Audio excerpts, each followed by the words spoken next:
Hala bwana, hii milioni 3 hii ni kama ya kuanzia tu. Mimi nakuahidi nitakutazama kama mboni ya jicho langu.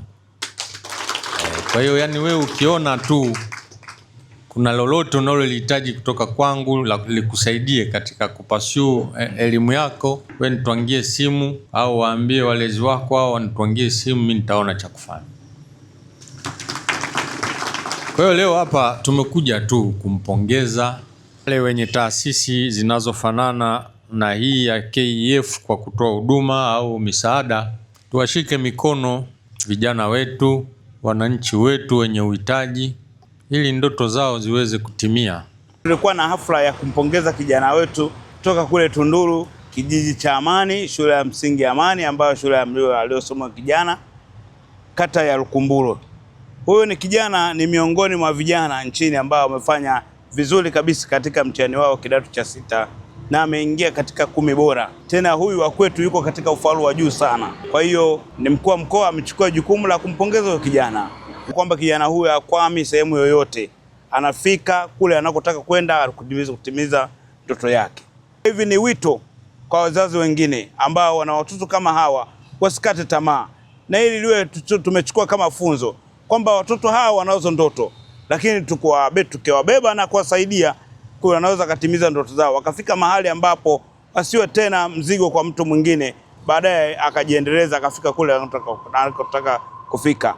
Biliati ya Feti Biliati. Kwanza nimesoma shule ya msingi Imani iliyopo kijijini Imani, kata ya Lukumburo, wilaya ya Tunduru. Baada ya kumaliza hapo nikaenda Songea Boys Secondary School kwanza form 1, na ndipo nikamaliza kidato cha 4 na ndo nikafika high level kule Ndanda Secondary School. Nilikuwa nasoma ili nipate division nzuri, ila nashukuru Mungu amenisaidia, nimesoma na nimepata division ya 3 point. Kikubwa tu ni kusoma kwa bidii na kuwa na nidhamu. Moto wa shule ya Ndanda nasema, yani kauli mbiu ya Ndanda uwe ni nidhamu, kazi na elimu. Kwamba cha kwanza, yani ili uweze kuishi sehemu fulani lazima uwe na nini, na nidhamu. Na nidhamu ni neno pana ambalo siwezi kulimaliza kwenye kuelezea, nafikiri linaeleweka. Ila ukiachana na nidhamu, cha pili inabidi ufanye kazi. Kazi ni nini? Kazi ni kusoma kwa bidii, uchimbe kweli, lakini pia elimu. Ni lazima uweze kujua kwamba shuleni, je, kimekuleta nini? Shuleni kilichokuleta elimu, na zingine ni changamoto ndogo za shule ambazo unaweza kuzisolve na ukapata matokeo mazuri kwenye mtihani wako. Sasa ndoto yangu kubwa ni kusoma nje.